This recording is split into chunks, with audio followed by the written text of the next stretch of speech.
جی السلام علیکم محمد عاقل صاحب، میرا سوال یہ ہے کہ وعلیکم السلام۔ میں ابھی عمرہ کرنے گئی تھی رمضان میں، آپ کو پتہ ہے بہت رش ہوتا ہے، تو طواف کرنے کے بعد جب میں 2 رکعت نماز نفل سعی کے پڑھنے لگی تو میں نے اپنے دائیں جانب اچانک دیکھا تو ایک آدمی بھی وہاں پہ نماز پڑھ رہا تھا۔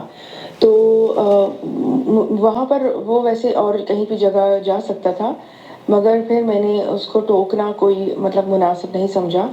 تو پلیز آپ مجھے یہ بتائیے کہ یہ عمل ٹھیک ہے یا نہیں ہے، اس کا کوئی مجھے گناہ تو نہیں ملے گا، یا میں ان کو ٹوک دیتی کہ آپ میرے ساتھ یہاں پہ برابر میں بیٹھ کے نماز نہیں پڑھیں۔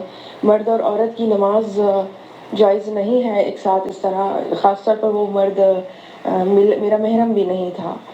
اور اگر ایسے حالات ہوں مطلب بہت رش ہے تو کیا کرنا چاہیے؟ کیا نماز ہم پڑھ سکتے ہیں مرد؟ نحمدہ و نصلی علی رسولہ الکریم، اما بعد۔ سمیرہ ہیں، سمیرہ آپ کا جو عمل ہے دراصل اس کی 2 شق ہیں۔ ایک تو وہ سوال جو کہ آپ پوچھنا چاہ رہی ہیں، اور ایک وہ سوال جو میں آپ کو بتانا چاہتا ہوں۔ جی ہاں، آیا سعی کے بعد 2 رکعت نفل پڑھی جاتی ہے یا نہیں؟ سب سے پہلے تو میں اس پر گفتگو کروں گا۔ الحمدللہ والصلاة والسلام شیخ خالد ہیں، خالد النفیح، بعد هذا يسأل يقول ان سے بھی یہی سوال پوچھا جا رہا ہے کہ کیا سعی کے بعد 2 رکعت پڑھنی سنت ہے؟ هل هناك صلاة بعد الفراغ من السعي؟ الذي ثبت عن نبينا الذي ثبت عن النبي صلی اللہ علیہ وسلم أنه إذا طاف طوافه سواء كان طواف القدوم، اگر اللہ کے رسول صلی اللہ علیہ وسلم طواف کرتے، طواف القدوم ہو، طواف حج ہو، طواف عمرہ ہو، یا کوئی بھی طواف آپ کرتے، طواف العمرة وطواف الحج، أنه يصلي بعد طواف ركعتين آپ علیہ الصلوۃ والسلام کی سنت مبارکہ یہ ہے کہ آپ مقام ابراہیم کے پیچھے 2 رکعت نماز پڑھا کرتے تھے ہر طواف کے بعد، جب بیت اللہ کا آپ طواف کرتے ہیں اس وقت۔ المقام.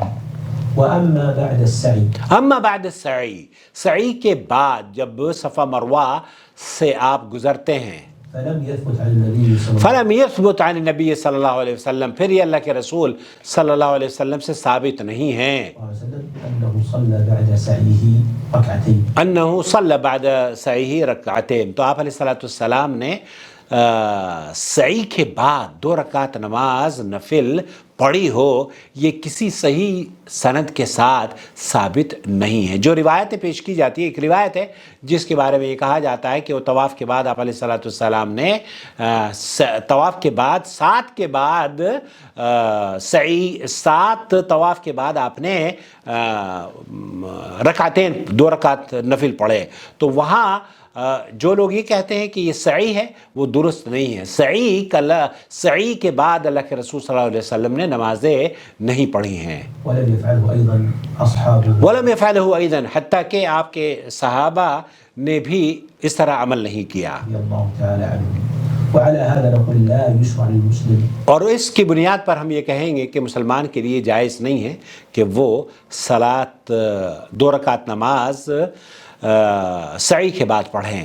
أن يصلي ركعتين بعد سعيه وليس هذا من السنة. ولیس هذا من السنہ، تو یہ محدثات، بلکہ شیخ کہہ رہے ہیں الواجب على المسلم أن يكون کہ یہ نئی چیزوں میں سے ایجاد کردہ چیزیں ہیں، یہ واجب نہیں ہے۔ اور آپ نے دیکھا ہوگا سمیرہ، وہاں پر کوئی نہیں پڑھتا، صرف ایک مرد جو آپ کے پیچھے پڑھ رہا تھا اسی نے غالباً پڑھی ہوگی، باقی اکثر لوگ نہیں پڑھتے ہیں۔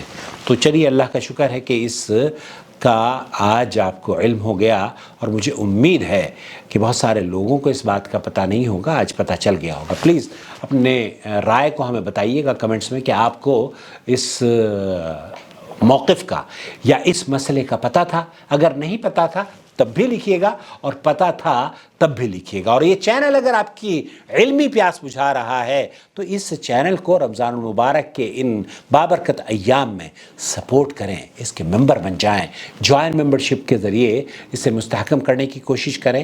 اور آپ نے اگر ابھی تک ہمارے چینل کو سبسکرائب نہیں کیا ہے، گوگل یہ کہتا ہے کہ 79-80% لوگ ہمارے ویورز نہیں ہیں جو دیکھتے ہیں، بلکہ وہ ادھر ادھر سے گزر کے دیکھتے ہیں۔ تو آپ اگر ان لوگوں میں سے ہیں جنہوں نے ہمارے چینل کو نہیں دیکھا تو چینل چینل کو سبسکرائب نہیں کیا تو چینل کو سبسکرائب کر لیں. آپ کا کچھ نہیں جائے گا, ہمیں کم از کم ایک دوست اور ایک ساتھی اور ایک سپورٹر مل جائے گا آپ کی شکل میں. والسلام علیکم ورحمۃ اللہ وبرکاتہ. فیس بک پیج پر بھی اسی نام سے میرا فیس بک پیج ہے اور دونوں کو میں ایکٹیو کر رہا ہوں انشاءاللہ تعالی. شهر رمضان الذي